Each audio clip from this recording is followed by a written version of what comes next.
ஒரு முறை சிவனும் பார்வதியும் உலா வந்துக்கிட்டு இருந்தாங்களாம் வானத்தில். அப்போ ஒரு குளக்கரையில் ஒரு கொக்கு ஒத்த காலில் நின்றுக்கிட்டு இருந்ததை பார்வதி தேவி பார்த்தாங்களாம். சிவன்கிட்ட போயிட்டு, இந்த கொக்கு ஏன் சாமி ஒத்த காலில் நிற்கிது அப்படின்னு சொல்லி கேட்டாங்களாம்.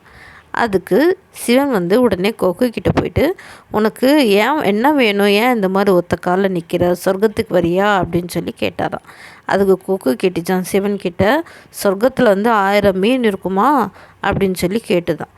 அதுக்கு உடனே சிவன் இல்லை அந்த மாதிரி எதுவும் இருக்காதுன்னு சொன்னோடனே கொக்கு சொல்லிச்சான், இல்லை எனக்கு அப்போ சொர்க்கத்துக்கு நான் வரமாட்டேன், அந்த சொர்க்கத்தை நீங்களே வச்சுக்கோங்க, எனக்கு எங்கே 1000 மீன் கிடைக்குதோ அங்கே தான் நான் இருப்பேன் அப்படின்னு சொல்லிச்சான். எங்கே நிம்மதி கிடைக்கிறதோ அதுவே நமக்கு சொர்க்கம்.